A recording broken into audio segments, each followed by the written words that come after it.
Assalamualaikum warahmatullahi wabarakatuh. Perkenalkan, nama saya Fahsan, NIM 2020 010033. Di sini saya akan menjelaskan terkait dengan materi perkembangan sistem informasi manajemen. Adapun beberapa nama anggota kelompok kami yaitu atas nama Ahmad Imron Jaini dan Yuda. Pengertian seperti telah diuraikan pada penjelasan sebelumnya bahwa SIM telah digunakan dalam kegiatan suatu organisasi sebelum teknologi komputer lahir. Hanya masih bersifat manual. Dengan ditemukannya teknologi komputer, maka pengolahan data dilakukan menggunakan hardware dan software. Pada awalnya, menerapkan teknologi komputer dalam sistem informasi manajemen berfokus pada pengelolaan data. Perkembangan selanjutnya berfokus kepada penekanan informasi dan pendukung keputusan. Untuk melihat lebih jauh perkembangan sistem informasi manajemen, di bawah diuraikan secara singkat perkembangan atau fase-fase berikut. Fase pertama, fase yang berfokus pada pengelolaan data. Pada pertengahan abad ke-20, perusahaan-perusahaan masih mengabaikan pentingnya sebuah informasi bagi para manajer. Teknologi komputer pada saat itu digunakan terbatas pada aplikasi akuntansi yang dikenal dengan Sistem Informasi Akuntansi SIA. Aplikasi akuntansi yang berbasis komputer itu dikenal dengan nama Electronic Data Processing atau EDP. Nah, untuk fase berikutnya akan dijelaskan oleh Saudara Yuda dan Ahmad Imron Jaini. Mungkin sekian dulu dari saya. Assalamualaikum warahmatullahi wabarakatuh. Salam Ibu, perkenalkan nama saya Guntur Yuda Pratama, NIM 20200139 dari Prodi Agribisnis. Di sini saya akan mempresentasikan bagaimana perkembangan sistem informasi manajemen dan masalah-masalah yang dihadapinya. Yang pertama kita mulai dari sistem informasi manajemen berbasis komputer.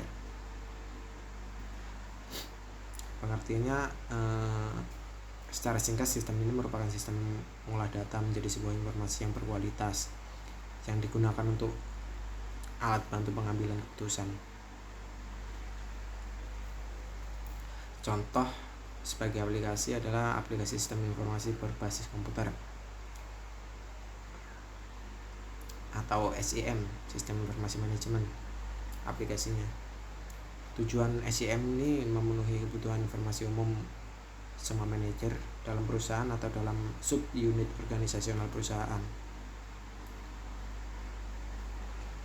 Berikutnya kita akan membahas tentang masalah perkembangan pada teknologi. Yang pertama, kurangnya pemakaian pada komputer. Yang kedua, kurangnya pengetahuan tentang bidang informasi dan awam peran manajemen. Yang ketiga, peralatan komputer terbatas dan mahal. Yang keempat, para pemakai terlalu ambisius bahwa sistem informasi dapat mendukung semua lapisan manajemen. Penyelesaian yang harus dilakukan oleh perusahaan atau organisasi dalam menghadapi masalah ini atau kendala ini dari pengembangan sistem informasi manajemen atau SIM dengan memberikan pemahaman kepada setiap anggota perusahaan atau organisasi mengenai pentingnya sistem informasi manajemen atau SIM, memberikan pelatihan yang intensif kepada pengguna sistem informasi dan memberikan insentif kepada setiap anggota yang dimana dapat memanfaatkan sistem informasi manajemen dengan lebih optimal.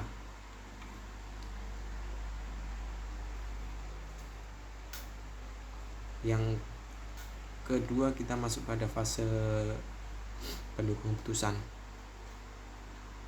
Di sini definisi sistem pendukung keputusan adalah dalam sistem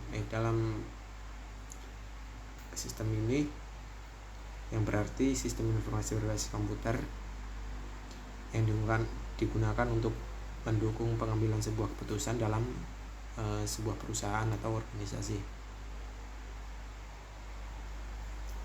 Fokus masalahnya di sini adalah financial manager dan marketing management. Yang pertama untuk financial management, manajer keuangan membuat keputusan untuk memecahkan masalah dengan memanfaatkan data dan informasi. Di sini tujuan DSS membantu manajer membuat keputusan untuk memecahkan masalah. Terus mendukung penilaian manajer, bukan mencoba menggantikan begitu. Untuk yang terakhir meningkatkan efektivitas pengambilan keputusan manajer pada efisiensinya. Itu peran DSS. Yang terakhir marketing management. Mungkin marketing manajemen memudahkan komunikasi dan meningkatkan produktivitas di antara para manajer dengan para pekerja kantor melalui alat-alat elektronik yang modern. Mungkin bisa meningkatkan produktivitasnya melalui aplikasi seperti konferensi jarak jauh, voicemail, email, elektronik lainnya lah, dan istilah lainnya dalam menggunakan semua aplikasi tersebut dinamakan dengan kantor virtual atau virtual office. Oke, terima kasih Bu atas waktu. Assalamualaikum warahmatullahi wabarakatuh. Saya Ahmad Ibnu Zaini, nomor mahasiswa 20200-117. Di sini saya akan melanjutkan presentasi yang sudah dilakukan oleh Yuda. 4. Fase pada komunikasi. Perkembangan selanjutnya, lahir aplikasi yang disebut otomatis kantor atau Office Automation OA yang mampu memberikan fasilitas komunikasi para manajer. Hal ini memudahkan komunikasi dan produktivitas para manajer dan pekerja kantor melalui penggunaan alat-alat elektronik. Pada tahun 1964, saat IBM menggunakan produknya yang disebut Magnetic,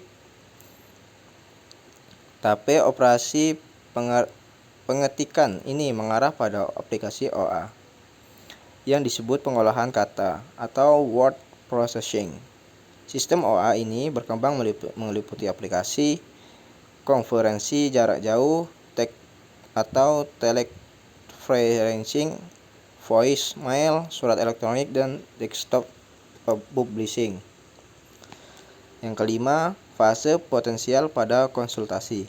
Perkembangan sekarang ini adalah penerapan kecerdasan buatan atau artificial intelligence AI ditunjukkan untuk masalah-masalah bisnis. Ide ini timbul bahwa komputer dapat diprogram untuk melaksanakan sebagian penalaran logis untuk memecahkan masalah karena dianggap sama dengan otak manusia. Bagian sistem AI adalah sistem pakar yang disebut expert system, yaitu aplikasi yang memiliki fungsi sebagai spesialis dalam hal tertentu. Pada fase ini, teknologi komputer memiliki kemampuan sebagai konsultan yang dapat memberikan pemecahan masalah. Mungkin hanya ini yang bisa saya sampaikan, kurang lebihnya mohon maaf. Assalamualaikum warahmatullahi wabarakatuh.